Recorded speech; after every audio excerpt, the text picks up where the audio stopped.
নবীজির পরানি রে ভাইরে আমার সোনার চন্দ্রমণি। আল্লাহ বলে ও জিবরাইল, জিবরাইল যাও না রে চলিয়া, ওরে ৭০,০০০ ফেরেশতা আনো জানাজার লাগি রে বাইরে আমার সোনার চন্দ্রমণি। আকাশ কান্দে বাতাস কান্দে, কান্দে দরিয়ার পানি, ওরে দুই পুত্র রায়া কান্দে জান্নাতে ফাতেমা গো ননি রে বাইরে আমার সোনার চন্দ্রমণি। ছোট ভাই কয় বড় ভাই রে, ও ভাই কেমনে যাও চলিয়া,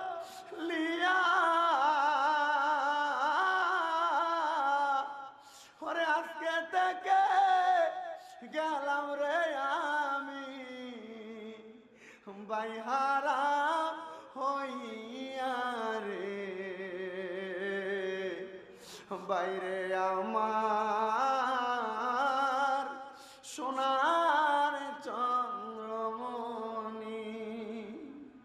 নাম দিয়ে অনেকগুলা দল হইতে পারে, তবে এক কথায় এক বাক্যে মনে রাখবেন, আল্লাহর ওলিদের মাজার রক্ষার্থে আহলে সুন্নাত ওয়াল জামাতের মানুষগুলা ঈদে মিলাদুন নবী সাল্লাল্লাহু আলাইহি সাল্লামের জুলুস করেছে। এই জুলুসে বাতিলরা হামলা করেছে। আহলে সুন্নাত ওয়াল জামাতের অস্তিত্ব রক্ষার্থে দরবার আলাদা হবে, সুন্নিয়ত এক হবে। আনোয়ারের মানুষ যেভাবে প্রমাণ করেছে, সারা বাংলার মানুষ এভাবে প্রমাণ করতে হবে। কথা বলেন ঠিক কি না?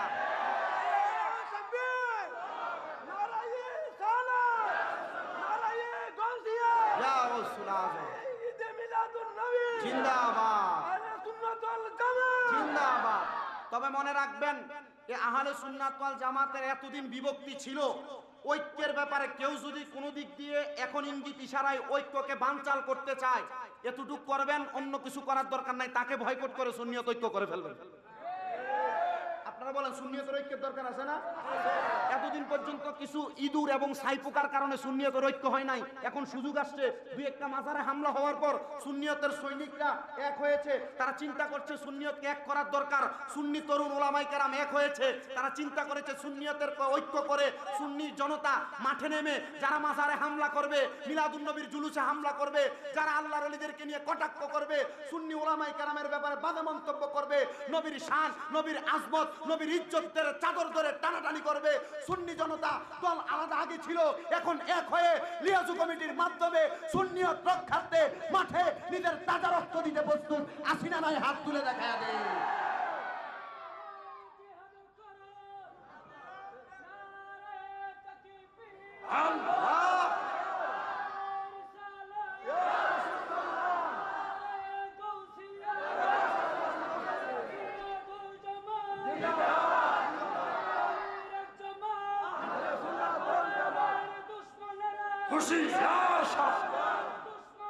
হুশিয়ার, হুশিয়ার, হুশিয়ার, হুশিয়ার, হুশিয়ার। এবার আপনারা এক বাক্য উত্তর দিবেন, আপনারা সুন্নিয়তের ঐক্য চান কি চান না? কারা কারা চান ডান হাত তুলে দেখান, ওদেরকে দেখো। আপনারা সুন্নিয়তের ঐক্য চান কি চান না? এই সুন্নিয়তের ঐক্যের ব্যাপারে আমরা সবাই একমত। এখন থেকে সুন্নিয়তের ঐক্যের ব্যাপারে কেউ যদি কোনোভাবে ইঙ্গিত ইশারায় ঐক্যকে বানচাল করতে চায়, তাকে বয়কট করা হবে। রাজি আছেন তো ইনশাআল্লাহ? আল্লাহ আমাদেরকে কবুল করুন, জোরে বলেন আমিন। আজকের মাহফিলের উসিলায় আল্লাহ আমাদের মনের নেক নেক আশা পূরণ করুন, জোরে বলেন আমিন। আমার মাহফিল কমিটির ভাইরা দুইটা সাবজেক্ট দিয়েছে। আমি নগণ্য মানুষ, মূর্খ মানুষ, নাচিস মানুষ, আমার এলেম কালাম নাই। লাকাদ খলাকনাল ইনসানা ফি আহসানি তাকওয়িম, আল্লাহ তাআলা উত্তম সূরত দিয়ে বানাইছেন। তবে আল্লাহ তাআলা আবার বলছেন ইন্নাল ইনসানা লাফি, সকল মানুষ নিশ্চয়ই ক্ষতিগ্রস্ত। তা আমি ক্ষতিগ্রস্তদের অন্তর্ভুক্ত হয়তোবা, তো আমি আমাকে ওই ক্ষতিগ্রস্তদের অন্তর্ভুক্ত ধইরা আমি আমার এই পাপী জবান দ্বারা যা বলবো, আপনারা যা শুনবেন, আমার বলা আপনাদের শোনার মাঝে যদি কোনো ত্রুটি হয়, এই ত্রুটিটা একদিকে রাখবেন। আমার 10টা কথার মাঝে 8টা কথা ত্রুটি, যে 2টা কথা সঠিক, আপনি সঠিক 2টা কথা মানবেন। কথা বলেন না কেন? তাহলেই তো চলে, তাহলে তো সুন্নিয়তের মাঝে কোনো বেজাল হয় না, তাহলে তো আমাদের মাঝে ভুল বুঝাবুঝি হয় না। তা আমার মাহফিল কমিটির এই 2টা সাবজেক্টের উপরে চেষ্টা করবে একটু একটু করে আপনাদেরকে বলার জন্য। মাহফিলের যিনি প্রধান আকর্ষণ মুফতি গোলাম রাব্বানী কাশিম হুজুর আপনাদেরকে নিয়ে মূল্যবান তকরির করবে, আমি আমার সাবজেক্টের উপরে তকরির করব। এই তকরিরের আগে আপনারা মুহাব্বতে একটু দুরূদ শরীফ পড়েন, সালাতুল্লাহ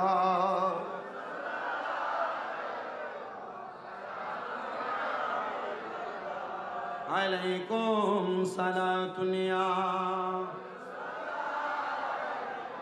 সালাম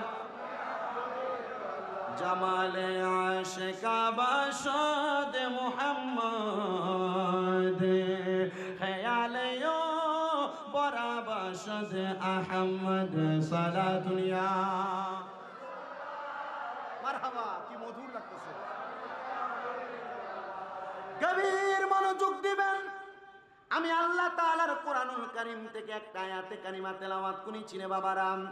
আল্লাহ তাআলা কোরআনুল কারীমে বলেন, সবাই আমার সাথে পড়েন, আউযু বিল্লাহি মিনাশ শাইতানির বিবারাকাতি বিসমিল্লাহির রাহমান কুল লা আসআলুকুম আলাইহি আজরান ইল্লাল মাওয়াদ্দাতা ফিল কুরবা। জবান খুলে উচ্চ কণ্ঠে জোরে জোরে পড়েন আল্লাহু আকবার। আমার আল্লাহ তাআলা কোরআনুল কারীমের মধ্যে আমার আল্লাহ তাআলার পেয়ারা হাবিব মুহাম্মদ মুস্তাফা আহমদ মুস্তাফা সাল্লাল্লাহু আলাইহি ওয়াসাল্লাম নবীজির কলিজার টুকরা আহলে বায়াত নবীজির পরিবারের ব্যাপারে কোরআনুল কারীমের মধ্যে আয়াত নাযিল করে দিলেন। বলে হুজুর, আল্লাহ তাআলা নবীর পরিবারের ব্যাপারে কেন কোরআনুল কারীমে আয়াত নাযিল করলেন? কারণ আমার নবী রাহমাতুল লিল আলামিন নবী বলেছেন, দুনিয়ার জমিনের মধ্যে কেউ যদি দুনিয়াতে আমি নবীর ভালোবাসা মুহাব্বত অর্জন করতে চায়, তারা যেন আমি নবীর আহলদের ভালোবাসা মুহাব্বত অর্জন করে। এই জন্য আল্লাহ তাআলা কোরআনুল কারীমের মধ্যে বলেছেন, ও বন্ধু আমার, হাবিব আমার, দোস্ত আমার, আপনি আপনার সকল উম্মতদেরকে জানাইয়া দেন, আমি আল্লাহ তাআলা তাদেরকে যে সৃষ্টি করলাম, আমি আল্লাহ তাআলা তাদেরকে দেখার জন্য চোখ দিলাম, আমি আল্লাহ শোনার জন্য কান দিলাম, আমি আল্লাহ তাদেরকে খাওয়ার জন্য জবান দিলাম, আমি আল্লাহ তাআলা তাদেরকে কাজ করার জন্য হাতগুলা দিলাম, আমি আল্লাহ তাআলা তাদেরকে হাঁটার জন্য পাগুলা দিলাম, আমি আল্লাহ তাআলা এদেরকে অসংখ্য নিয়ামত রাজি দেওয়ার পরে আমি তাদের কাছে কোনো ভাড়া চাই না, আমি তাদের কাছে কোনো বিনিময় চাই না, আমি আল্লাহ তাদের কাছে কোনো উপঢৌকন চাই না। ও আল্লাহ, আপনি কি চান? আমার আল্লাহ তাআলা ঘোষণা করে, ইল্লাল মাওয়াদ্দাতা ফিল কুরবা, আমার আল্লাহ তাআলা আমার নবীর মাধ্যমে নবীর বংশধর নবীর নিকটবর্তীদের ভালোবাসা চাই। জবান খুলে বলেন সুবহানাল্লাহ। ইয়া রাসূলুল্লাহ, ইয়া হাবিবাল্লাহ, নবী গো, আপনার কাছে জানতে চাই, আমার আল্লাহ তাআলা আপনার পেয়ারা হাবিব, আপনি পেয়ারা হাবিব মুহাম্মাদুর রাসূলুল্লাহর বংশধর আহলে বায়াতের ভালোবাসা চাই, কারণটাকে আপনার কাছে জানতে চাই। আমার রাসূল সাল্লাল্লাহু আলাইহি ওয়াসাল্লাম হযরতে আনাস ইবনে মালিক রাদিয়াল্লাহু তাআলা আনহুর হাদিস থেকে প্রমাণ করতেছে, হযরতে যাবিদ ইবনে সামুরা রাদিয়াল্লাহু তাআলা আনহুর হাদিস থেকে প্রমাণ করতেছে, আমার নবী বলে, হযরত ইমাম হাসান হুসাইন রাদিয়াল্লাহু তাআলা আনহু, তারা দুইজনের মাধ্যমে আমি নবীর লক্ষ লক্ষ কোটি কোটি গুনাহগার উম্মত নাজাত পাবে। এই জন্য আমার আল্লাহ তাআলা এদের ভালোবাসা চাইছেন, আর আমি নবী এদেরকে বড় বেশি ভালোবাসি, এদেরকে বড় মুহাব্বত করি। ইয়া রাসূলুল্লাহ, ইয়া হাবিবাল্লাহ, কেমন মুহাব্বত করেন?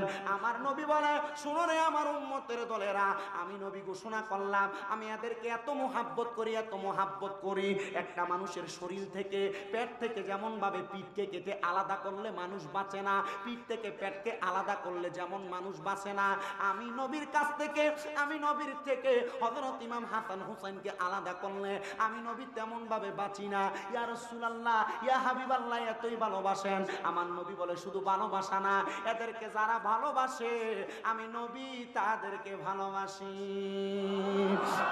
আহলে বায়াত মাগো, আহলে বায়াত, তোমার জন্য নাজিল হলো কোরআনের আয়াত। তুমি আহলে বায়াত মাগো, আহলে বায়াত, তোমার জন্য নাজিল হলো কোরআনের আয়াত।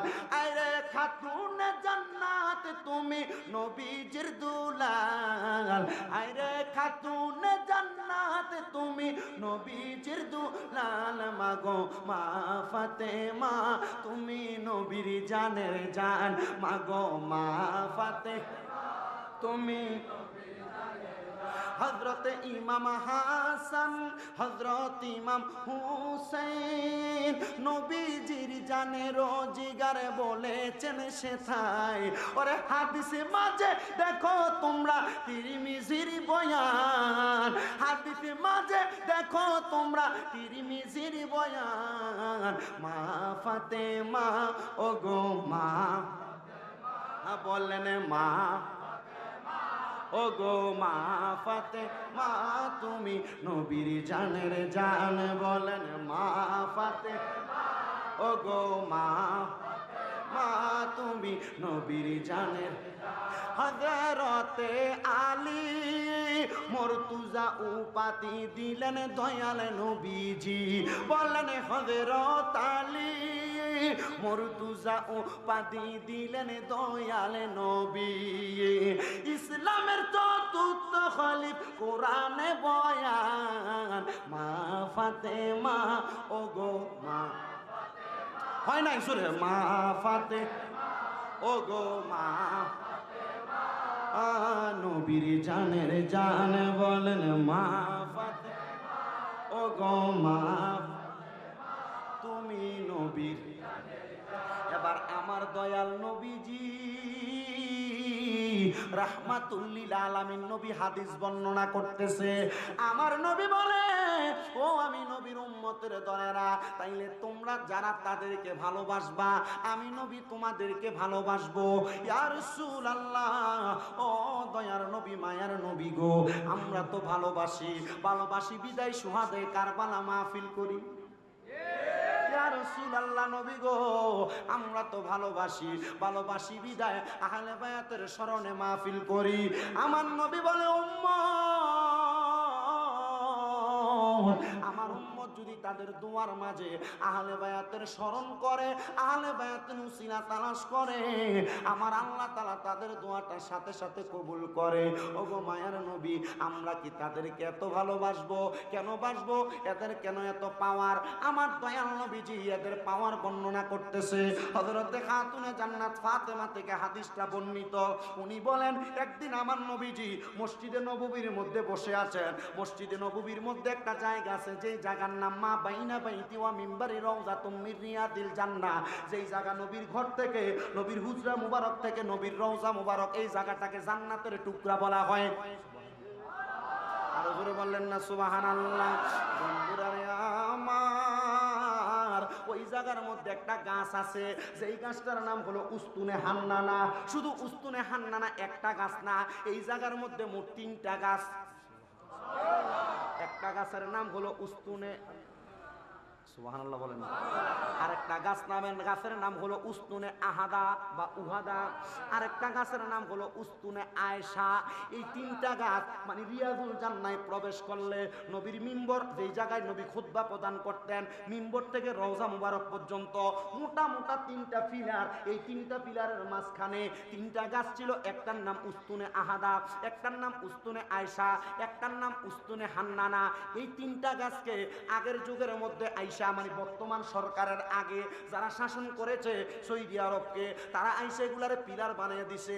আমার দয়াল নবীজি উস্তুনে আহাদার মধ্যে বসা।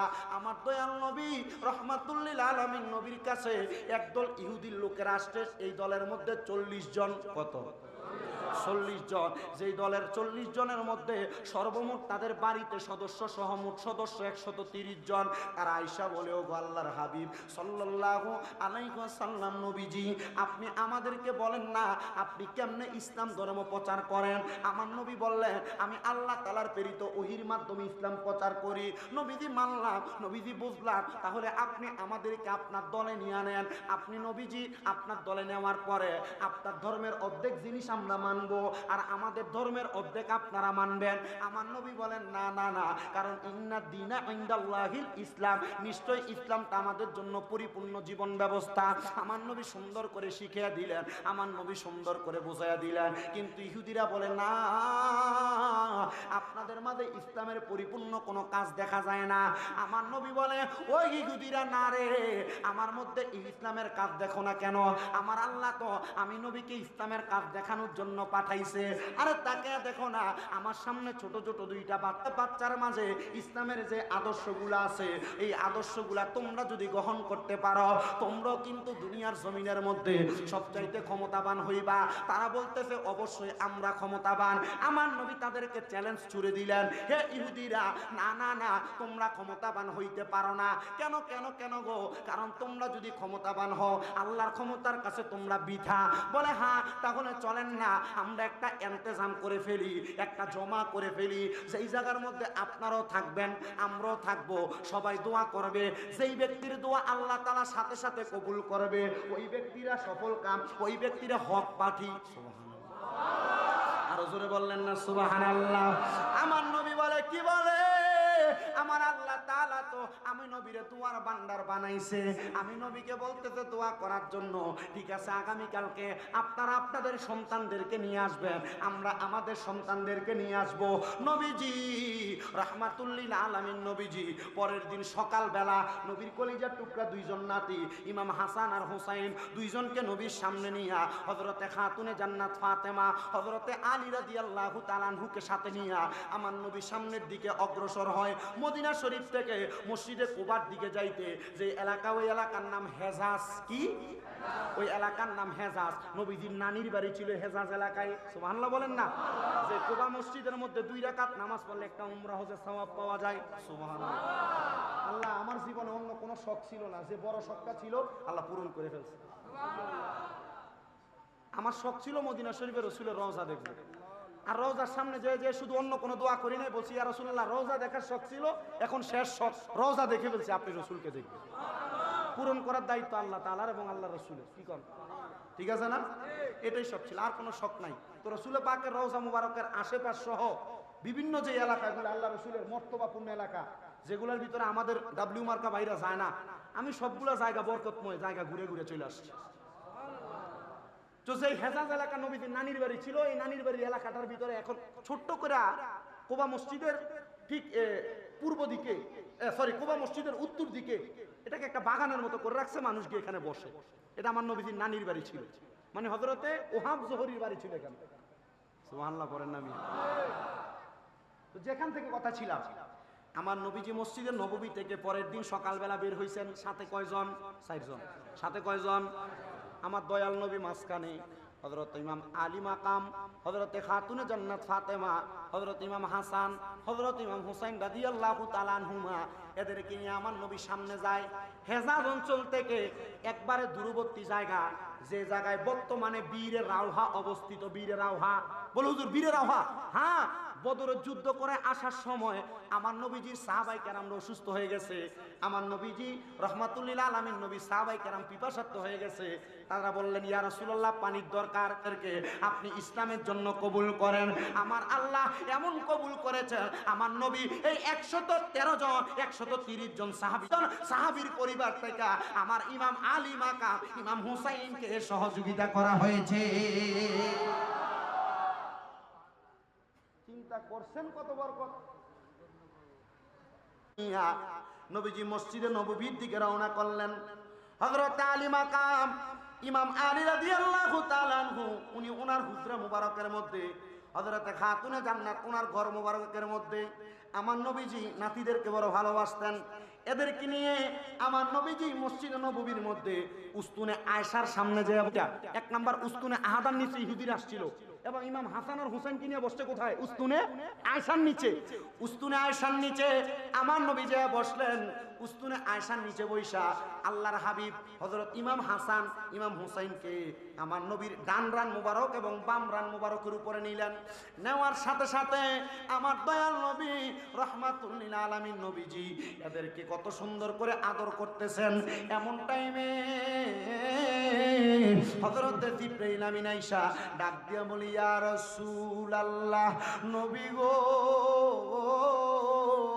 ও দয়ার নবী, মায়ার নবী, রাহমাতুল লিল আলামিন নবীজি, আমার আল্লাহ তাআলা খবর পাঠাইছে আপনার কুল মুবারকের মধ্যে যেই দুইটা ছোট ছোট বাচ্চা দেখা যায়, আরে হাদিস শরীফে এদেরকে নবীর সন্তান বলে সাব্যস্ত করা হয়েছে। ইয়া রাসূলুল্লাহ, যেই দুইজন সন্তান দেখা যায়, আপনি দুইজন সন্তানকে দুনিয়ার জমিন থেকে আমার আল্লাহর রাস্তার মধ্যে দিয়ে দেওয়া যাবে। আমার নবীজি চোখ মুবারকের পানিগুলা টপ টপ টপ টপ করে ছেড়ে দিয়েছেন। জিবরাইল আলাইহিস সালাতু ওয়াস সালাম বলি, ইয়া রাসূলুল্লাহ, নবী গো, আপনি দয়াল নবী কেন এমন ভাবে কান্না করতেছেন? আল বিদায়া ওয়ান নিহায়া ইসলামিক ফাউন্ডেশন কর্তৃক 14 খণ্ডের একটা কিতাবে এই ঘটনাটা উল্লেখ করতেছে। আমার দয়াল নবী চোখ মুবারকের পানিগুলা ছেড়ে দিয়ে দিয়ে দিয়ে দিয়ে কান্না করতেছে।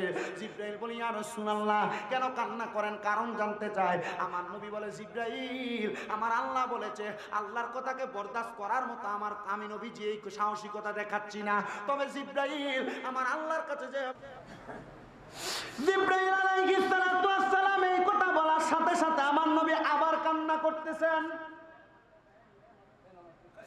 রাহমাতুল লিল আলামিন নবী ডাক দিয়া কয়, জিবরাইল, আমার আল্লাহ তাআলা যে আমার দুইটা সন্তানকে নিয়ে গেছেন, আমি আমার আল্লাহর কাছে কোনো বিনিময় চাই নাই। আমার আল্লাহর কাছে জিজ্ঞাসা করো রে জিবরাইল, আমার এই দুইটা নাতিকে যে আমার আল্লাহ তাআলা আল্লাহর জন্য নিয়ে যাবেন, আমার আল্লাহ তাআলা আমি নবীকে কি দান করবেন? মুহাম্মদুর রাসূলুল্লাহ বলেছেন ওনার নাতিদের শাহাদাতের বিনিময় আপনি কি দিবেন? আমার আল্লাহ তাআলা জানাতে জিবরাইল আমার হাবিবের কাছে বলে দাও, আমার হাবিব ওনার নাতিদের শাহাদাতের বিনিময় আমি আল্লাহর কাছে যা চাইবে আমি আল্লাহ তা দিব। আমার আল্লাহ তাআলার প্যারা হাবিব মুহাম্মদ মুস্তাফার কাছে জিবরাইল আলাইহিস সালাতু ওয়াস সালাম আয়েশা বলি, ইয়া রাসূলুল্লাহ, ইয়া হাবিবাল্লাহ, ও দয়ার নবী, ও মায়ার নবী, রাহমাতুল লিল আলামিন নবীজি, আল্লাহ বলেছেন আপনি যা চাইবেন তা দিবেন। আমার নবী বলে, জিবরাইল গো, আমার কলিজার টুকরা দুইটা নাতিকে কেমন ভাবে নিয়ে যাওয়া হবে? হযরত ইমাম হাসান রাদিয়াল্লাহু তাআলা আনহুকে দুনিয়ার জমিনের মধ্যে থাকা অবস্থায় একবার না দুইবার না তিনবার না 6 বার বিষ পান করানো হবে, এমন ভাবে ওনাকে দুনিয়ার থেকে বিদায় করা হবে। হযরত ইমাম হুসাইন রাদিয়াল্লাহু তাআলা আনহুকে কারবালার ময়দানের মধ্যে দুষ্ট ইয়াজিদের দলেরা তরবারি চালায়া শাহাদাত করে দিবে। ইয়া রাসূলুল্লাহ, নবীজি আপনি নবী যদি চান হযরত ইমাম হুসাইনকে যেই জায়গার মধ্যে শাহাদাত করে দেওয়া হবে আমি আপনাকে সেই জায়গার মাটি দেখিয়ে দিতে পারবো। আমার জিবরাইল আমার নবীর কাছে কিছু মাটি প্রদান করলেন। আমার নবীজি সেই মাটিগুলা হাতের মধ্যে নিয়ে বলতেছে এই মাটিটা হইল কারবালার মাটি। এই কারবালার মাটিটা আমার নবী হাতে নিয়ে হযরত ইমাম হুসাইনের ফুফি আম্মার হাতের মধ্যে দিলেন। এর নবীর কলিজার টুকরা নাতির ফুফি আম্মা, তোমার কাছে আমি দিয়ে দিলাম মাটিগুলা। সেই দিন দেখবা এই মাটির কালারটা লাল হয়ে গেছে, মনে করবা সেই দিন আমার হুসাইন কারবালার মধ্যে শহীদ হয়ে গেছে। আমার দয়াল নবীজি চোখ মুবারকের পানিগুলা ছেড়ে ছেড়ে কাঁদতেছে। এমন টাইমে মসজিদে নববীর মধ্যে উস্তুনে আয়েশার সামনে দিয়ে আমার দয়াল নবীজির কন্যা হযরতে খাতুনে জান্নাত ফাতেমা হেঁটে হেঁটে যাইতেছে আর দেখতেছে আমার নবীজি হযরত ইমাম হাসানের ঠোঁট মুবারকের মধ্যে চুমা দিতেছে, ইমাম হুসাইনের গলা মুবারকের মধ্যে চুমা দিতেছে। হযরতে খাতুনে জান্নাত ফাতেমা আমার নবীজির সামনে দৌড়াই আইসা ডাক দিয়া বলতেছে, আব্বা ও ইয়া রাসূলুল্লাহ, ইয়া হাবিবাল্লাহ, নবী গো, ও দয়াল নবী, আপনি যেই কোনো কাজ করেন প্রত্যেকটা কাজের আদেশ করনেওয়ালা হইল ইয়া রাসূলুল্লাহ। হযরত ইমাম হাসান রাদিয়াল্লাহু তাআলা আনহুরে আপনি কি লেগে ঠোঁটের মধ্যে চুমা দিলেন? কি কারণে ঠোঁটের মধ্যে চুমা দিলেন? আমার দয়াল নবী চোখ মুবারকের পানি ছেড়ে দিয়ে আরো কান্না করেন। আনাস ইবনে মালিক রাদিয়াল্লাহু তাআলা আনহু বলেন, আমি তখন থেকে আমার নবীজির 10 বছর টানা খেদমত করেছি। 10 বছর খেদমত করেছি। উনি বলেন, একটা ছোট বাচ্চা দুধ না পাইলে যেমন ভাবে কান্না করে, আমি দেখছি আমার রাসূলের চাইতে বেশি চোখের পানি ফালায়া কান্না করে। খাতুনে জান্নাত ফাতেমা বলে, আব্বা আপনার চোখ মুবারকে পানি দেখা যায়, কান্না কেন? আমার দয়াল নবী বলে, ফাতেমা আমার হাসান, যে হাসান রাদিয়াল্লাহু তাআলা আনহুর মাথার তালু মুবারক থেকে নাভি মুবারক পর্যন্ত দেখতে অবিকল আমার নবীজির মতো। দয়াল নবী বলে, হে ফাতেমা, মাথায় টুপি, মুখের মধ্যে দাড়ি, শরীরে পাঞ্জাবি, এই দুষ্টু ইয়াজিদের দলেরা আমার হাসানের মুখের মধ্যে তারা বিষ পান করাইব। কিতাব প্রমাণ করে আমার দয়াল নবীদের নাতি হযরত ইমাম হাসান রাদিয়াল্লাহু আনহুকে ওই দুষ্টু ইয়াজিদের দলেরা একবার না দুইবার না 6 বার বিষ পান করাইছে, কিন্তু ইমাম হাসানের এই বিষক্রিয়া ওনাকে মারতে পারে নাই, শহীদ করতে পারে নাই। জিজ্ঞাসা করা হয়, ইমাম হাসান এতবার বিষ পান করায় আপনি কেন শাহাদাতের পেয়ালা পান করেন না? উনি বলেন, আমার এই ঠোঁটের মধ্যে রাহমাতুল লিল আলামিন নবীর ঠোঁট মোবারক লাগছে। আল্লাহর কসম, যেই নবীর থুতু মোবারক কোনো পানিতে পড়লে পানি লবণাক্ত থেকে মিষ্টিতে রূপান্তরিত হয়, ওই ঠোঁট মোবারক আমি হাসানের ঠোঁট মোবারকে লাগছে। আল্লাহর কসম, বিষ আমার মুখে গেলে মধু হয়ে যায়।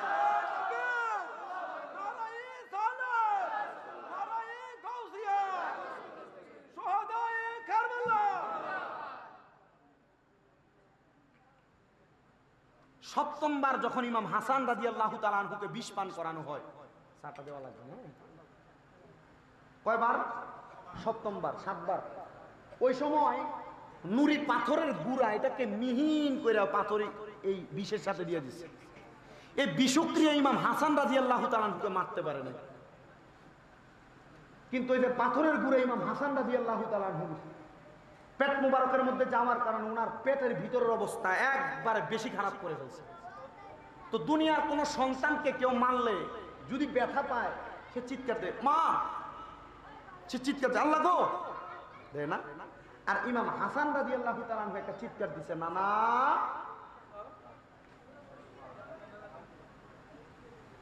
জামিয়া আহমদিয়া সুন্নিয়া আলিয়া মাদ্রাসা আল্লামা আনিসুজ্জামান হুজুরের লিখিত শামে কারবালা কিতাবে এই জায়গাটা সুন্দর করে বলতেছে,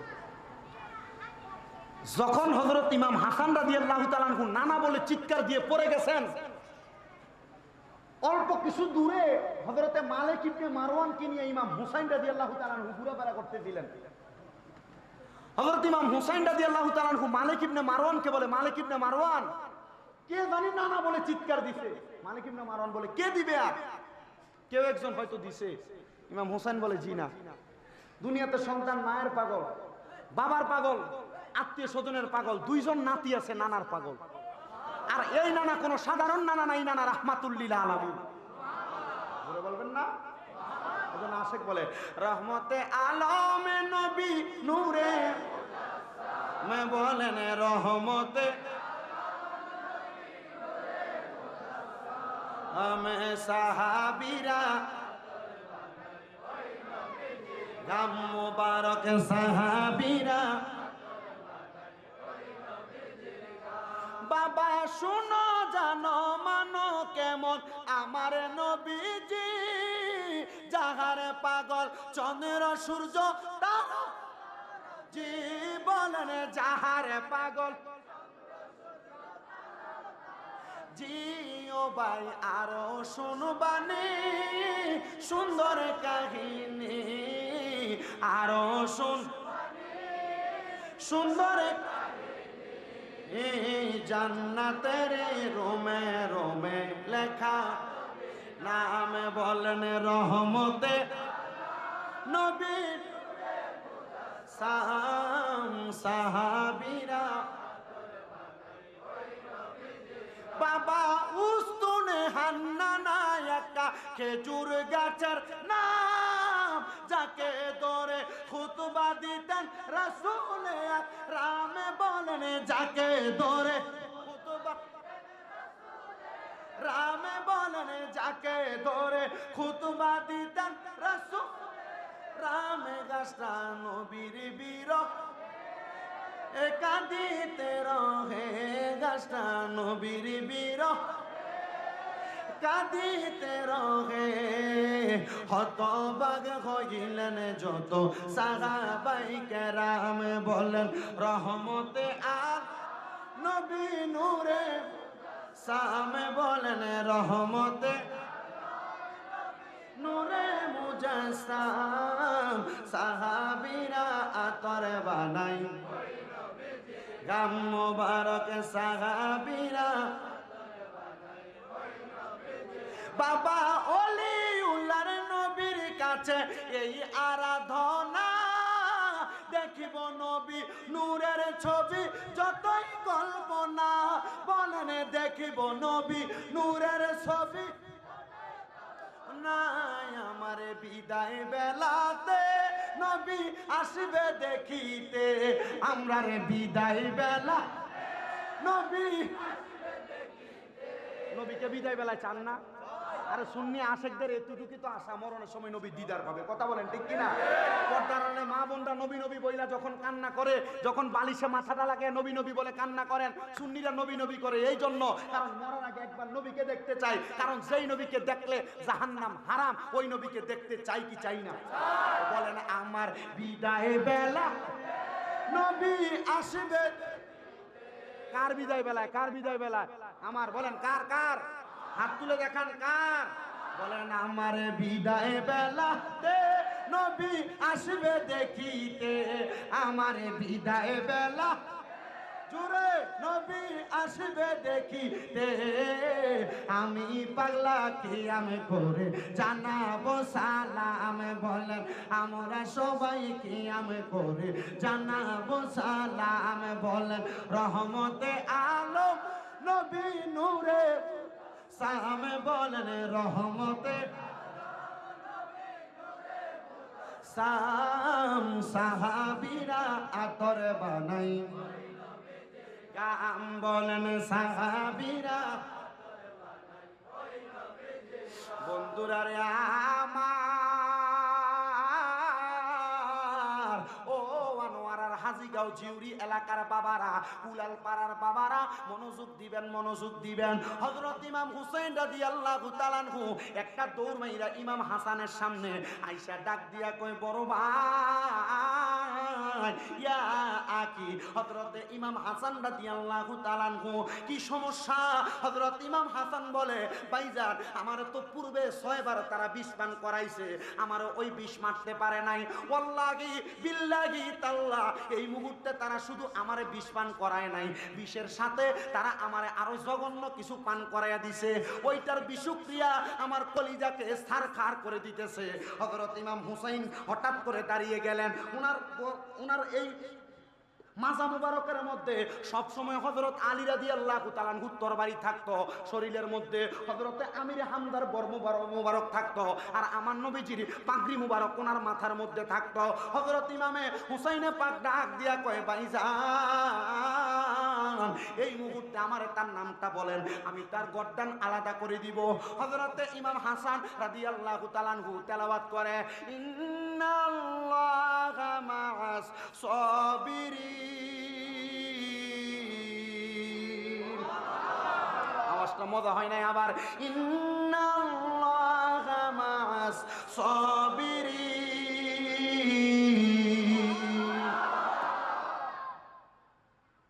পান করাইলো বিষ, প্রতিশোধ নিব, নাম বলেন, কোরআনের আয়াত কেন?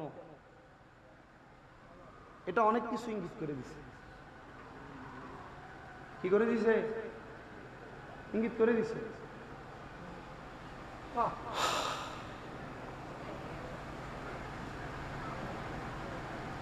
হযরত ইমাম হাসান রাদিয়াল্লাহু তাআলা এই আয়াত বলে বলছেন, সবর নিশ্চয়ই ধৈর্যশীলদের সাথে আল্লাহ আছেন।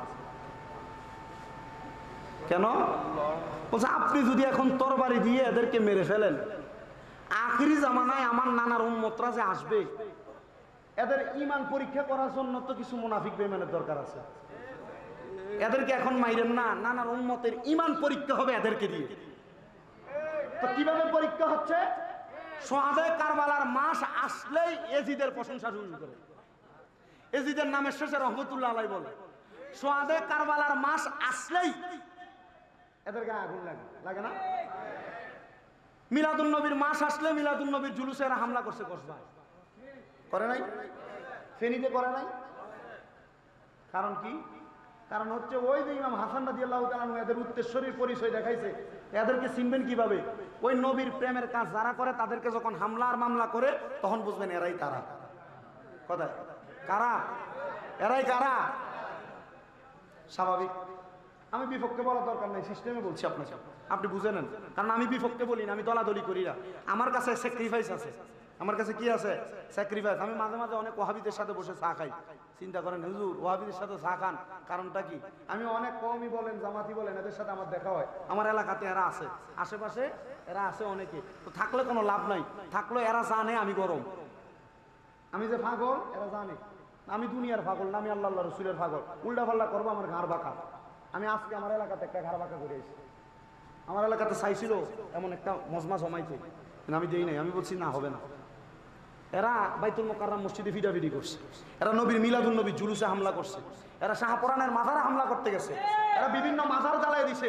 এদের কোনো লোক আইসা আমার গ্রামে মাহফিল করবে, হইতে পারে না। আমার এলাকার সর্দার, এলাকার মাথাওয়ালা কয়েকটা মাথা তুলছে, বলছি এরা 2 দিন পরে আপনার এলাকায় এসে রাজত্ব করবে, 2 দিন পর আপনাকে কথা বলতে দিবে না। তখন আপনি কি করবেন? তখন আপনার বাপের ক্ষমতা থাকবে না এদেরকে লড়ানোর জন্য, আপনার বাপের ক্ষমতা থাকবে না এদের উপরে কথা বলতে। আপনি পারবেন কিছু করতে? চুপ হয়ে গেছে, বন্ধ বন্ধ, দেই নাই, মাইক খোলাই ফেলেছে। বুঝছেন বিষয়? আমার বিষয় যেটা মূল, আমার বিষয় হচ্ছে কারোর সাথে আমার দ্বন্দ্ব না। যে যেভাবে চলতে সেভাবে চলতে দেন। সুন্নিরা সুন্নিদের মতো ইসলাম প্রচার করবে, কওমিরা কওমিদের মতো করবে, জামাতিরা জামাতিদের মতো করবে। যারটা যার কাছে ভাল লাগবে সে সেখানে যাবে। তবে কেউ যদি কাউকে হামলা করে এদেরকে ছাড়তে হবে না। কি ঠিক না? যে এলাকায় হাজিগাঁও এলাকায় এখন সুন্নিরা সুন্দর মতো কাজ করতেছে, অন্যরা যদি তলে তলে করতে থাকে করুক, কিন্তু আপনার কাছে যদি আইসা আবার আপনার ভাইকে দিতে চায় তখন আর কিন্তু বসে থাকবেন না। বিষয়টা এমন না? ক্লিয়ার? আল্লাহ বোঝার তৌফিক দান করুন। আমাকে কারবালার বিষয় দিচ্ছে, আমি কারবালায় কেন ঢুকছি একটু কষ্ট করে বসতে হবে। তাবরুক আছে না? আছে? মাশাআল্লাহ, আল্লাহ কবুল করুন। সবাই পড়েন আমিন। সবাই একটু দুরূদ শরীফ পড়েন। সালাতুন দুনিয়া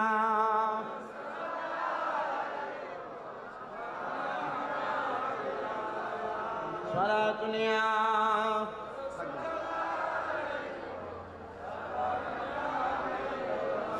বন্ধুরা রে আমার, ও নবীর উম্মতের দলেরা, হযরত ইমাম হাসান বলে ভাইজান এখন যদি আপনাদের তাদেরকে তরবারি দিয়ে আঘাত করে মেরে ফেলেন, এরা এখান থেকে যদি মারা যায় আমার নানার উম্মতের ঈমান পরীক্ষা করা যাবে না। আমি দুনিয়া থেকে চলে যাই, আপনি আমার নানা মুহাম্মাদুর রাসূলুল্লাহ দরবারে যখন হাজিরা দিবেন, আমি ইমাম হাসানের পক্ষ থেকে আমার নানার দরবারে আপনি একটা সালাম পৌঁছে দিবেন। ইমাম হুসাইন রাদিয়াল্লাহু তাআলা বারবার বলছে তার নামটা শুধু বলেন। এই 2 ভাইয়ের মধ্যে 2টা খাসলত ছিল। একটা ভাই ছিল জালালি, একটা ভাই ছিল জামালি। জালালি মানে গরম, ইমাম হুসাইন ছিলেন গরম, ইমাম হাসান ছিলেন জামালি, নরম সৌন্দর্যমণ্ডিত। হযরত ইমাম হুসাইন বারবার বলছে, আবার একজন আশেক বলে ইমাম হাসানের কথাটারে, ও ভাই কহে একবার শুনি, ওরে কে তোমারে খাওয়াইলো জহর, নবীজির পরানি রে, ভাইরে আমার সোনার চন্দ্রমণি। আল্লাহ বলে ও জিবরাইল, জিবরাইল যাও না রে চলিয়া, ওরে 70,000 ফেরেশতা আনো জানাজার লাগি রে বাইরে আমার সোনার চন্দ্রমণি। আকাশ কান্দে বাতাস কান্দে, কান্দে দরিয়ার পানি। ওরে দুই পুত্র রায়া কান্দে জান্নাতে ফাতেমা গো ননি রে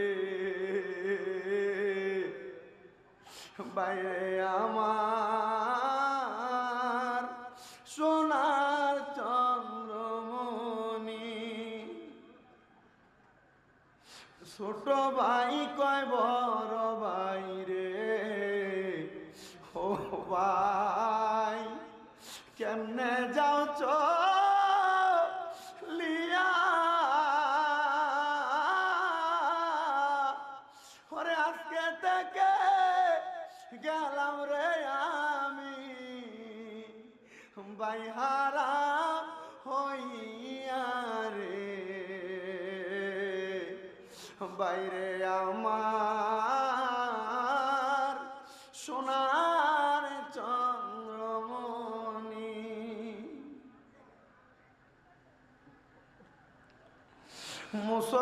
মুসলমান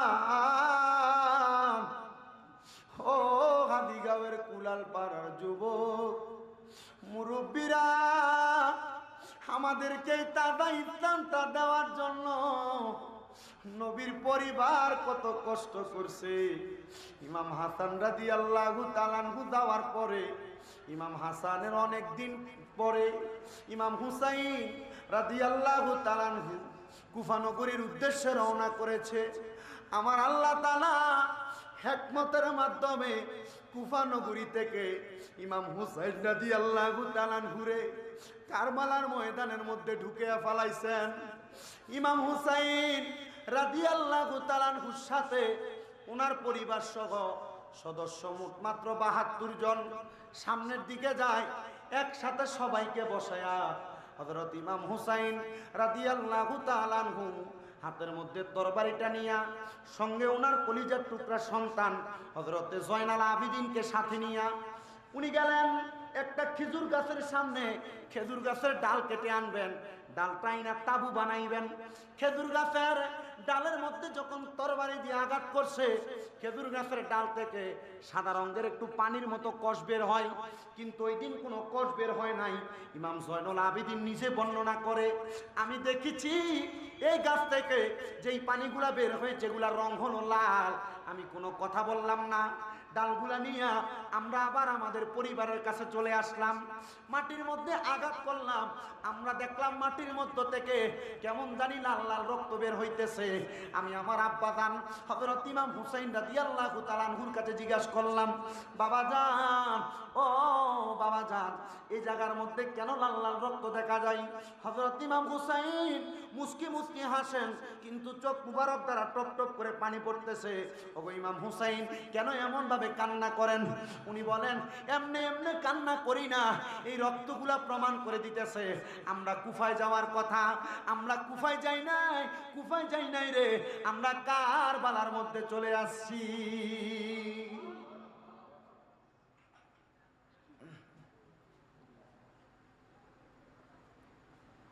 হযরত ইমাম আলী মাকাম ইমাম হুসাইন রাদিয়াল্লাহু তাআলা আনহু তাবুটা গাড়ানোর পরে এমন টাইমে 7 দিন পর্যন্ত একবারে পানির পিপাসায় পুরা তাবুর মানুষ অসহায়।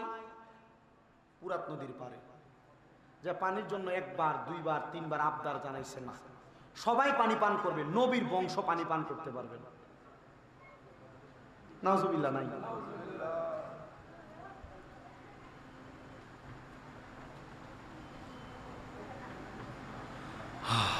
হযরতে সাহরা বানু নবীজির কলিজার টুকরা নাতি ইমাম হুসাইনের স্ত্রী, কোলের মধ্যে ছোট্ট বাচ্চা, একবারে 3 মাস বয়স, কোলের মধ্যে করে নিয়ে আইসে ইমাম আলী মাকাম ইমাম হুসাইনের পাকে আবদার জানায়, তাদের দুশ্মনী নবীর বংশের সাথে। এই ছোট বাচ্চা, তার সাথে কোনো দুশ্মনী নাই। আলী আসগর, তাকে নিয়ে যান না, দেখেন না তাকে একটু পানি দিবে কিনা। ইমাম আলী মাকাম ইমাম হুসাইন ফুরাত নদীর পার পর্যন্ত গেছেন, পানি চাইলেন, তারা সামনের দিকে অগ্রসর করালেন। কাছে নিয়ে হযরত ইমাম আলী মাকাম ইমাম হুসাইনের কলিজার টুকরা সন্তান আলী আসগরের বুক বরাবর তার একটা তীর মেরে দিয়েছে। নাউজুবিল্লাহ বলবেন না?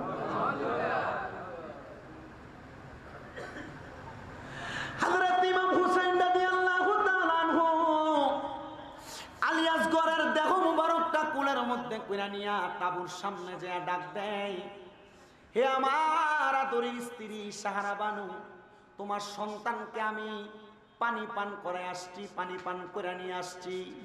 হযরতে সাহারা বানু বলে, আমার সন্তানকে পানি পান করাইছেন আলহামদুলিল্লাহ, কিন্তু হযরত ইমাম হুসাইন বলে, দুনিয়ার পানি তোমার সন্তানকে পান করাই নাই, তোমার সন্তানকে আমি জান্নাতের পানি পান করার জন্য দুলহান সাজাইয়া নিয়ে আসছি। সাহারা বানু বলে, পানির জন্য হযরতে আলী আসগরের বুকের মধ্যে যখন তারা তীর মারল, আহলে বায়াতের সদস্যদের মধ্যে ৭২ জনের মধ্যে একজন ছিল, যিনার নাম ছিল হযরতে আব্বাস আলমদার।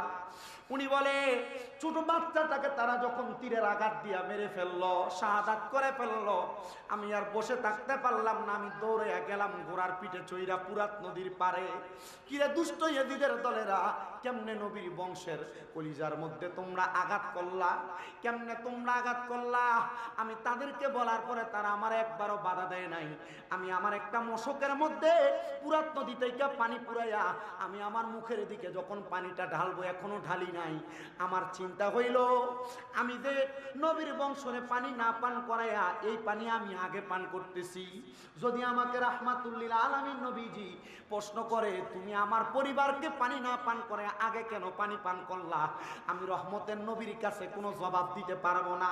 এই জন্য আমি তাড়াতাড়ি করে এই পানির পাত্রটা আমার ডান হাতের মধ্যে নিয়া আমি ঘোড়াটা দৌড়াইতে লাগলাম। যখন আমি পানি না পান কইরা সামনের দিকে যাইতেছি, এমন টাইমে এজিদের দলেরা আমাকে চারদিক দিয়ে ঘিরান দিয়ে ফেলছে, আমাকে আটক করে ফেলছে।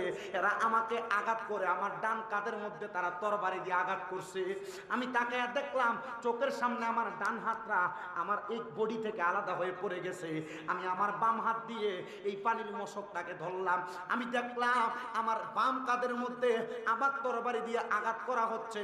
আমি এই পানির মশকটা আমার মুখের মধ্যে নিলাম, এবার আমার বাম হাতটাও আলাদা হয়ে গেল। আমি হযরতে আব্বাস আলমদার পানির মশকটা নিয়ে সামনের দিকে অগ্রসর হব। মালিক ইবনে মারওয়ান বলে, আব্বাস আলমদারের দেরি হয় দেখা আমি সামনের দিকে অগ্রসর হইলাম। আমি দেখলাম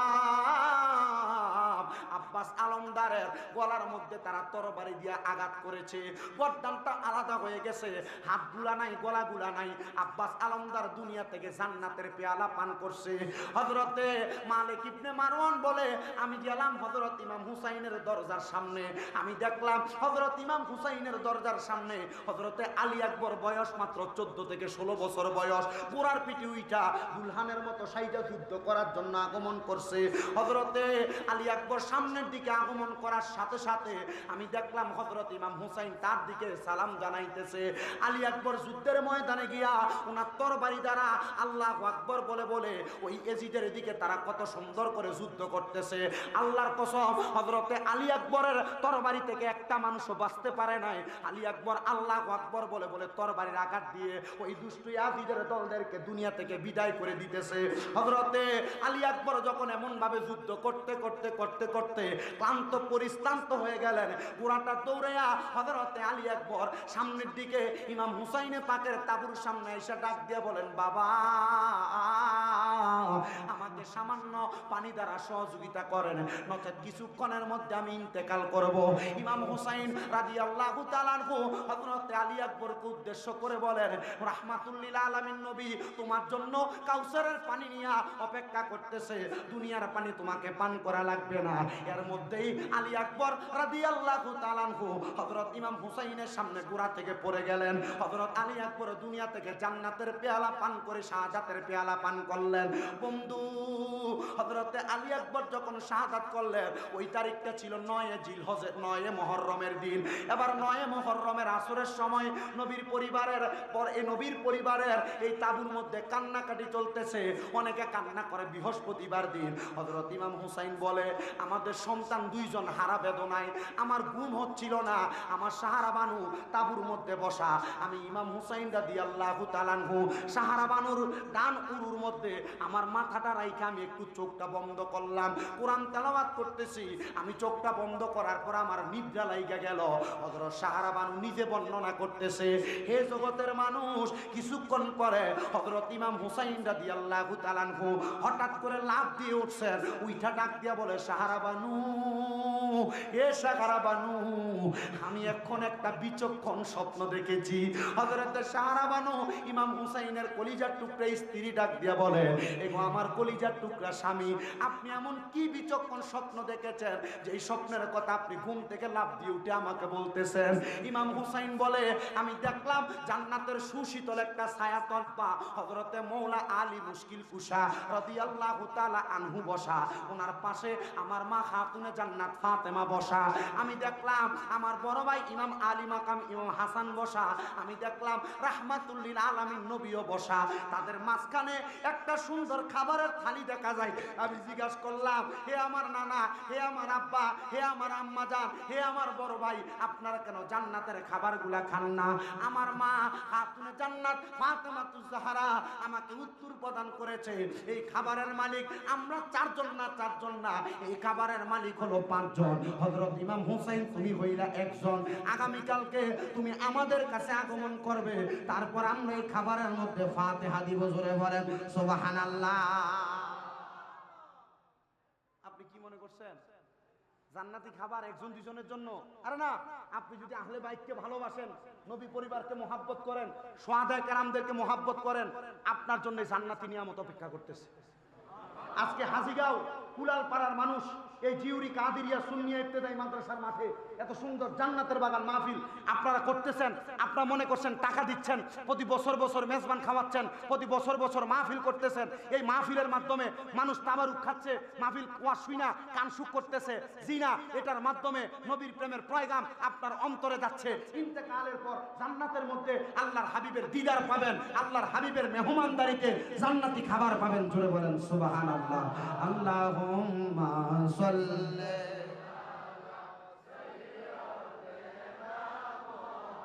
মা'আদনা বি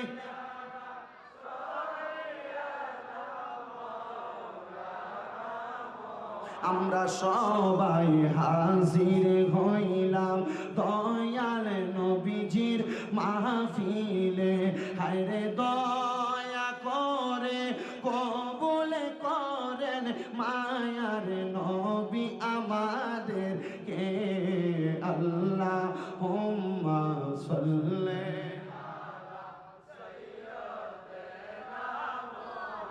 মা'আদনা বি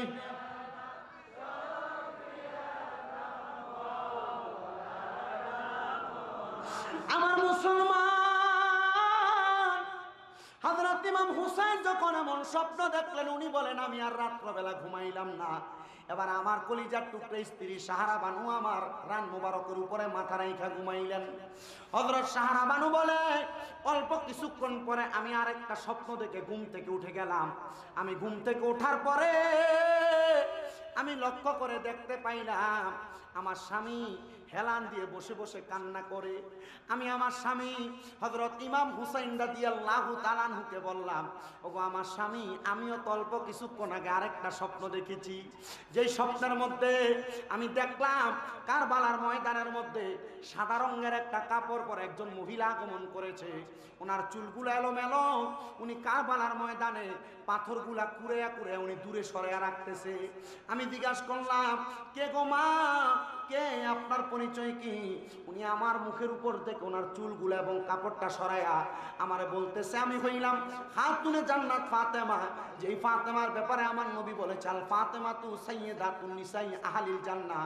মহিলারা ফাতেমাকে মোহাব্বত করলে, নবী পরিবারকে ভালোবাসলে, ওয়াজ মাহফিলকে ভালোবাসলে, স্বামীর খেদমত করলে, নামাজ পড়লে, পর্দা করলে, ওই খাতুনে জান্নাত মা ফাতেমার সাথে জান্নাতে থাকবা। হযরতে ফাতেমা বলে, আমি আমার হযরতে সাহারা বানু বলে, আমি খাতুনে জান্নাত পরিচয় পাইয়া আমি জিজ্ঞাসা করলাম, আপনি কেন কারবালার ময়দানটাকে পরিষ্কার করতেছেন? উনি আমাকে উত্তর দিলেন, আগামীকালকে আসরের নামাজের আযানের পূর্ব মুহূর্তে আমার কলিজার টুকরা সন্তান, নবীদের কলিজার টুকরা নাতি হযরত ইমাম হুসাইন রাদিয়াল্লাহু তাআলা আনহুকে এই কারবালার ময়দানের মধ্যে শোয়ায় দেওয়া হবে। ইমাম হুসাইন যদি কারবালার ময়দানের মধ্যে শোয়ানোর পরে পিঠের মধ্যে একটা পাথরের আঘাত লাগার পরে একবার নানা বলে চিৎকার করে, আল্লাহর কসম আমার নবীজির রওজা মুবারকের মধ্যে থাকবে না, ইমাম হুসাইনকে রক্ষা করার জন্য নবীর রওজা মুবারক থেকে চলে আসবে। এ সাহারা বানু, এই জন্য আমি ইমাম হুসাইনের জন্য এই কারবালার ময়দান পরিষ্কার করি। কেন কেন? কারণ ইমাম হুসাইনের শরীর মুবারকের মধ্যে কোনোদিন একটা মাছি বসে নাই, একটা মশা বসে নাই। ইমাম হুসাইনের শরীর মুবারকের বিভিন্ন অঙ্গের মধ্যে রাহমাতুল্লিল আলামিন নবীজির ঠোঁট মুবারকের চুম্বন লেগেছে, এই জন্য আমি এই জায়গাটা পরিষ্কার করে দিতেছি। হযরতে সাহারা বানু বলে, আমি এই কথা বলার সাথে সাথে আমার স্বামী ইমাম হুসাইন দৌড়ে কারবালার ময়দানে যায় দেখতেছে যে এই জায়গার মধ্যে হযরতে সাহারা বানু পরিষ্কার করেছে, ওই জায়গাটা এত সুন্দর পরিষ্কার দেখা যায়। হে আমার আজকে হাজীগাঁও এলাকার বাবারা, সাহারা বানু কেমন করে মোহাব্বত করে, মোহাব্বতে কথাটা বললেন। আর মা ফাতেমা জান্নাত থেকে আইসা কেমন করে কারবালার ময়দানটাকে পরিষ্কার করে দিলেন। এগুলা সব নবী বংশের মুজিজা, এগুলা সব আহলে বায়াতের মুজিজা। হযরত ইমাম হুসাইন বলে, আমি কারবালার ময়দানে রওনা করলাম, সামনের দিকে অগ্রসর হইয়া আমি দেখতেছি এজিদ বাহিনীর লোকেরা সামনে আমার সিরিয়াল মোতাবেক দাঁড়ায় আছে, কিন্তু কারবালার ময়দানে এমন একটা ছোট বাচ্চা দেখা যায় যার চেহারাটা সুন্দর নুরানি চকচক করতেছে। ওই ছেলে সর্বপ্রথম আমি ইমাম হুসাইনের সামনে আইসা ডাক দিয়া বলে, হুসাইন তুমি আমার পরিচয় জানো না, তবে আমি আমার একটা বড় পরিচয় দেই। পিছে দেখতে পাচ্ছ দুষ্ট পাপাচার ইবনে জিয়াদ হইল আমার আব্বা, তবে আমি আজকের পর থেকে কোনোদিন তাকে বাবা বলে পরিচয় দিব না। বলে কেন? বলে আমি আমার জন্মের পর থেকে এখন পর্যন্ত দেখেছি এই দুষ্ট পাপাচার নবীর বংশকে মারার জন্য তারা লিলিহান করতেছে, মারার জন্য পরিকল্পনা করতেছে। এই ইমাম হুসাইন আমি আমার 8 বছর বয়স পর্যন্ত যখন থেকে বোঝা শুরু করেছি, তখন থেকে আমি নিয়ত করেছি কোনোদিন যদি নবীর নাতি ইমাম হুসাইনের সঙ্গে আমার দেখা হয়, আমি তার জবানের সঙ্গে জবান মিলে পড়ব লা ইলাহা ইল্লাল্লাহ মুহাম্মাদুর সাল্লাল্লাহু আলাইহি ওয়াসাল্লাম। বন্ধু ও আমার সুন্নি মুসলমান ইমানদার ভাইয়েরা, ছোট বাচ্চাটা যখন কালিমা পড়লেন, কালিমা পড়ার সাথে সাথে ইমাম হুসাইনের এই কি বলে মাজা মুবারক, ইমাম হুসাইনের মাজা মুবারক থেকে একটা তরবারি নিয়ে ছোট্ট ছেলে 8 বছর বয়স একসাথে 70টার কল্লা ফলাইছে। মুসলমান হয়েছেন, ইসলাম গ্রহণ করছেন, ঈমান আনছেন, কিন্তু তার নাম রাখা হয় নাই। নাম কি রাখা হয় নাই? নাম রাখা হয় নাই। তো উনি যখন ইন্তেকাল করলেন, কে মানলো? তার নিজের আব্বা তার পেছন থেকে গর্দান আলাদা করে দিছে। কিন্তু পুরা এসিডের দল লক্ষ্য করে দেখলো এই ছোট বাচ্চা কারবালা ইসলাম গ্রহণ করার পর আকাশ থেকে কি যেন সাদা রঙের পোশাক পরা নিচে নাইমা এর দেহটাকে উপরের দিকে নিয়ে যাইতেছে। ইমাম হুসাইন বললেন, দেখো দেখো দেখো, এই ছোট্ট বাচ্চাকে জান্নাতে নিয়ে যাওয়া হচ্ছে, আর যারা নিচ্ছে তারা হুর। তো তাদের সাথে এই ছোট বাচ্চাকে একই রকম দেখা যায়। ইমাম হুসাইন তার নাম রেখে দিয়েছে হুরে জান্নাত। সুবহানাল্লাহ বলেন না? আপনি আপনার ছেলের নাম রাখেন নয়ন, সাগর, কি কথা বলেন না কেন? আমাকে যে দায়িত্ব দিচ্ছেন, মাতা পিতার প্রতি সন্তানের কি দায়িত্ব? তো সন্তানের দায়িত্ব এটা তো আপনি পাবেন পরে, সন্তান বড় হওয়ার পর। সন্তান বড় করার আগে মা বাবার কি দায়িত্ব এটা আপনি জানার দরকার আছে না? আপনি যদি আমাকে 1 গ্লাস পানি দেন, তাহলে আপনি আমার কাছ থেকে শুকরিয়া পাবেন, নসিহত পাবেন না। আমি যদি আপনাদের কাছে ওয়াজ করি, তখন না আপনার হাদিয়া দিবেন, নাহলে আমাকে বাড়িতে নিয়ে দিয়ে আসবেন। ডাইরেক্ট কথা বোঝাইলাম। আপনি যদি আপনার সন্তানকে ছোটবেলা থেকে তার দায়িত্ব বুঝিয়ে দেন, আপনার সন্তান কোনোদিন আপনাকে বৃদ্ধাশ্রমে দিবে না। আপনি যদি ছোটবেলায় আপনার সন্তানকে নির্দিষ্ট পরিমাণ দায়িত্ব বুঝিয়ে দেন, কোনোদিন আপনার সন্তান আপনাকে উঁচা গলায় কথা বলবে না। কোনোদিন আপনার সন্তান আপনার কথার অবাধ্য হবে না। যদি অবাধ্য হয়, যদি আপনাকে আলাদা করে, যদি আপনাকে বৃদ্ধাশ্রমে দেন, তাহলে মনে করবেন আপনি আপনার সন্তানকে লালন পালন করায় কোনো ত্রুটি ছিল। ঠিক আছে না?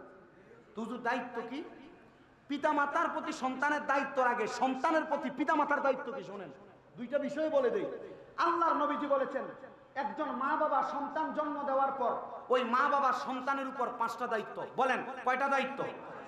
আবু দাউদ শরীফের আরেক হাদিসে বলছে আরো একটা দায়িত্ব। তিরমিজি শরীফের এক হাদিসে বলছে আরো একটা দায়িত্ব। দায়িত্ব পেলাম 7টা। বলেন কয়টা? কষ্ট হইতেছে আপনাদের? কষ্ট হইতেছে? ওয়াজ কি বুঝতেছেন? এর আগে যতক্ষণ ওয়াজ করছে এগুলা কারবালার ঘটনা, ওয়াকিয়া। যদি বলে কিচ্ছা কাহিনী ওয়াজ করছে, আপনি বলবেন হ্যাঁ কিচ্ছা কাহিনী বলছে। এই কিচ্ছা কাহিনী থেকে আহলে বায়তের মহব্বত শিখা যায়। কথা কি বুঝতে পারতেছেন? আমি কিচ্ছা কাহিনী ওয়াজ করছি, আমি কিচ্ছা কাহিনীর বক্তা। আল্লাহ কোরআনে কিচ্ছা বলে নাই, মুসা নবীর ঘটনা বলে নাই, সূরা বাকারার ভিতরে গরুর ঘটনা বলে নাই। আল্লাহ তো কোরআনে ঘটনা বলছে, কিচ্ছা বলছে না। আমি কিচ্ছা বলছি আপনাদেরকে, আপনার কাছে ভালো লাগছে, আপনি শুনছেন। তবে এতটুকু বলে দিয়ে যাই তো, যেই কথা, একটা সন্তানের মা বাবার উপর 1 নম্বর হাদিসে কয়টা দায়িত্ব? বলেন কয়টা? 5টা। কয়টা? আরেকটা হাদিসে কয়টা? মোট হলো কয়টা? 6টা। আরেকটা হাদিসে কয়টা? এবার হলো কয়টা? 7টা। 1 নাম্বার দায়িত্ব, আল্লাহর নবী বলেন, কোন মা বাবা যদি সন্তান জন্মগ্রহণ করায়, সর্বপ্রথম তার কানের মধ্যে আযান দেওয়া, এটা মা বাবার দায়িত্ব। কি দেওয়া? আযান দেওয়া। দ্বিতীয়ত, কোন মা বাবা সন্তান জন্ম দেওয়ার পর ওই মা বাবার দায়িত্ব হলো 7 দিনের মাথায় তার একটা সুন্দর নাম নির্ধারণ করা। কি করা? না, এখানে সুন্দর আছে, তার একটা সুন্দর নাম রাখা। কেন? আল্লাহর হাবিব বলছে এই সুন্দর নামের কারণে সে জান্নাতি, সুন্দর নামের কারণে সে জাহান্নামী। নাম আপনি মনে করছেন নয়ন, কি সুন্দর চোখের নয়ন, হ্যাঁ জান্নাতি, সাফার দাঁত ফেলা দিব কবরে গেলে। আল্লাহ নবীর সুন্নতের তাবেদার হন নাই। আমি সুন্নি দাবি করি, আমার ভূতের নাম নয়ন আর সাগর। মানে নয়ন আর সাগরের বাপ থাকলে রাগ করার দরকার নাই, নাম ফিয়া ফাল্টানো যায়, জানা নাম পরিবর্তন করা যায়, সুন্দর নাম রাখবে। 3 নাম্বার, ওই সন্তানের মা বাবার তৃতীয় দায়িত্ব 7 দিনের মাথায় তার চুল কামাইয়া দেওয়া। কি করা? চুল ফালাই দেওয়া। এটা কার দায়িত্ব? মা বাবার দায়িত্ব। 4 নাম্বার, ওই মা বাবার দায়িত্ব সন্তান যখন প্রাপ্ত বয়স্ক হয় তাকে নামাজের তাগিদ দেওয়া। কিসের তাগিদ দেওয়া? 10 বছর বয়স থেকে। 5 নাম্বার, একটা সন্তানের উপর মা বাবার দায়িত্ব হলো সন্তান যখন দুনিয়ার জমিনের ভিতরে বুঝদারা হয়, ওই সন্তানকে কোরআন শিক্ষা দেওয়া। কি দেওয়া? আপনি সন্তানকে কোরআন শিক্ষা দেন না, সকালবেলা কিন্ডারগার্টেনে পাঠান। কিন্ডারগার্টেনওয়ালাদেরকে বলবেন সকালের শিফটটা 8টা বা 9টা থেকে শুরু করেন। সন্তান আগে যেভাবে মুক্তবে যাইতো, এখন থেকে মুক্তবে আর ফুরকানিয়া যাবে, কোরআন শিখবে, তারপর কিন্ডারগার্টেনে যাবে। ঠিক আছে না? কিন্ডারগার্টেনে পড়ানো সুবিধা নাই। আপনার ছেলে ডাক্তার হওয়ার দরকার, ইঞ্জিনিয়ার হওয়ার দরকার, স্কুলে মাদ্রাসা স্কুলে পড়ান, কলেজে পড়ান, ভার্সিটিতে পড়ান। আমাদের বাংলাদেশের বিভিন্ন শ্রেণীর পেশাদার লোক দরকার আছে না?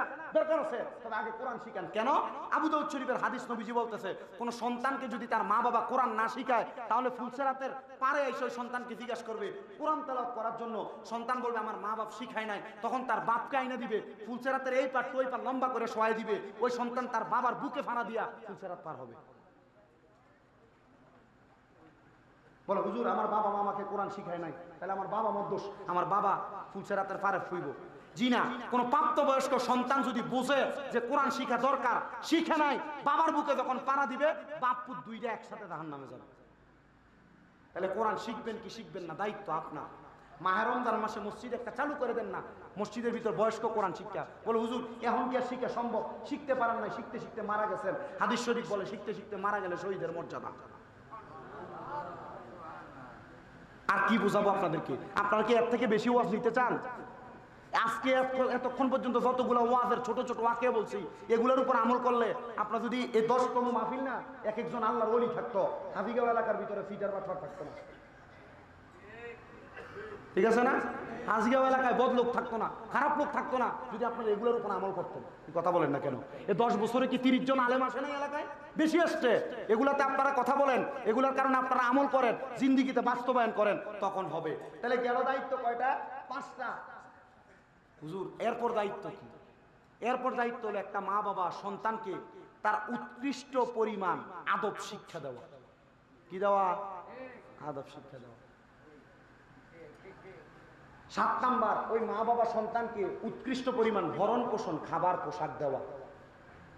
তবে তার ইনকামের ভিতর আপনি সুদ খেয়ে আপনার সন্তানকে হারাম টাকা দিয়ে আপনি জামা কাপড় পরাইবেন, এই সন্তানের কাছে একটা আমলের জন্য যাবেন, সন্তান আমল দিয়ে সহযোগিতা করবেন। আল্লাহ বুঝার তৌফিক দান করুক, আমিন করেন না? আসতে বলছেন আমিন, আরো জোরে করেন আমিন। তাহলে মা বাবার দায়িত্ব আছে না? যেই কথা বলতেছিলাম আপনাদেরকে, সন্তানের একটা ভালো নাম নির্ধারণ করা। ওই ছেলের নাম নির্ধারণ করে দিয়েছে হযরত ইমাম হুসাইন রাদিয়াল্লাহু তাআলা আনহু। হযরত ইমাম হুসাইন রাদিয়াল্লাহু তাআলা আনহু বলে, ওই ছেলের ইন্তেকালের পরে আমার সামনে যতগুলো এজিদ বাহিনী একবার করে আসে, আমি ইমাম হুসাইনের তরবারি থেকে তারা আজাদ পায় না, মুক্তি পায় না। আমি ইমাম হুসাইনের তরবারি আল্লাহু আকবার বলে তাদেরকে আমরা মেরে দেই। এমন টাইমে ইবনে জিয়াদ নামক লোকটা, আমি যেই ঘোড়ার মধ্যে চড়েছিলাম ওই ঘোড়াটার পায়ের মধ্যে একটা তীর মেরে দিছে, ঘোড়াটা মাটির মধ্যে পড়ে গেছে। আমি ইমাম হুসাইন নিচে পড়লাম, আমি চারদিক থেকে যুদ্ধ করা শুরু করলাম, তারা আমাকে চারদিক থেকে তীর মারা শুরু করলো। আমি ইমাম হুসাইনের শরীর মুবারকের মধ্যে একটা তীরও লাগে না।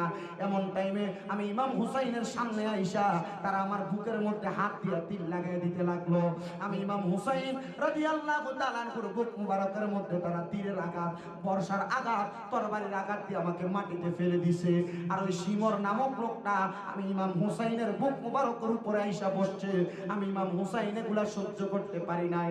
এমন টাইমে ওই ব্যক্তি আমার গলা মুবারকের মধ্যে যখন তরবারি চালায়, কিতাব প্রমাণ করতেছে, আস-সাওয়ারিকুল মুহরিকা কিতাব, ওই কিতাবের মধ্যে লিখতেছে ইমাম হুসাইন রাদিয়াল্লাহু তাআলা আনহুর গলা মুবারকের মধ্যে যতবার তরবারি দিয়ে আঘাত করে, একবারও ইমাম হুসাইনের গলা মুবারক কাটে না।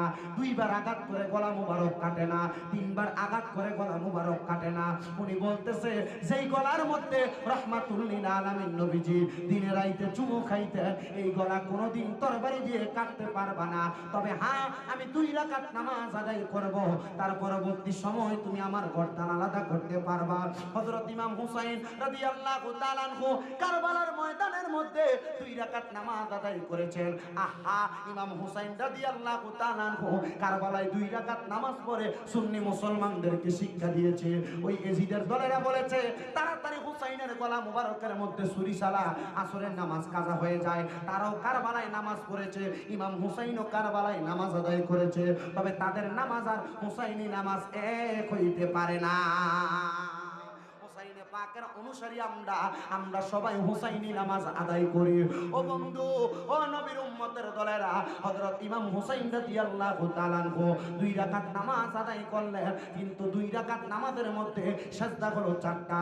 ইমাম হুসাইন রাদিয়াল্লাহু তাআলা আনহু 3টা সিজদা দেওয়ার পরে ইবনে জিয়াদ বলতেছে, এ শিমর, হুসাইন যদি আরেকটা সিজদা আদায় করে নামাজ শেষ করে, আল্লাহর কসম মুসলমানের ঈমানি শক্তি পাওয়ার এত, হুসাইনের তরবারি থেকে কেউ বাঁচতে পারবা না, কেউ বাঁচতে পারবা না। এখনই হুসাইনকে কারবালার ময়দানে শাহাদাত করো। ইমাম হুসাইনে পাককে দ্বিতীয় সিজদা দিতে যাওয়ার আগে হুসাইনে পাকের গলা মুবারক আলাদা করে দেওয়া হয়েছে। আমার নবীজি হাদিস শরীফ ঘোষণা করেছে, আস-সাওয়ারিকুল মুহরিকা কিতাবের মধ্যে হাদিসটা সুন্দর করে নোট করা হয়েছে। নবী আমার বলেছে, হযরতে ইমাম হুসাইন যখন দুনিয়া থেকে বিদায় হয় নাই, হযরতে হুসাইনে পাকের বিদায়ের আগে আমার সামনে খাতুনে জান্নাত ফাতেমা ছিল। আমি ফাতেমাকে বললাম, ও ফাতেমা, হুসাইন রাদিয়াল্লাহু তাআলা আনহু কারবালার ময়দানের মধ্যে শাহাদাত বরণ করবে, কিন্তু কারবালায় ইমাম হুসাইন 2 রাকাত নামাজ আদায় করবে। 2 রাকাত নামাজে 4টা সিজদার মধ্যে ইমাম হুসাইন সিজদা দিবে মাত্র 3টা। হযরতে খাতুনে জান্নাত ফাতেমা চোখের পানিগুলো ছেড়ে দিয়ে দিয়ে কান্না করে আর ডাক দিয়ে বলে, ও আমার আব্বাজান, হুসাইনে পাক কারবালার ময়দানে শেষ নামাজ পড়বে, ওনাকে কি শেষবারের মতো নামাজটা পড়তে দেওয়া হবে না? হযরতে খাতুনে জান্নাত ফাতেমা বলে, আমি যখন আমার আব্বাজানকে এই কথা বললাম, আমার আব্বাজান মুহাম্মাদুর রাসূলুল্লাহ সাল্লাল্লাহু আলাইহি ওয়াসাল্লাম উত্তর দিয়েছে, কারবালার ময়দানে হুসাইনে পাক একটা সেজদা বাকি রাইখা আল্লাহ তাআলার কুদরতি কদমে আদায় করবে, আর ওই সেজদাটা দিয়া হুসাইনে পাকের নানার লক্ষ লক্ষ কোটি কোটি গুনাহগার উম্মতকে জান্নাতি বানাইবে। জোরে বলেন সুবহানাল্লাহ।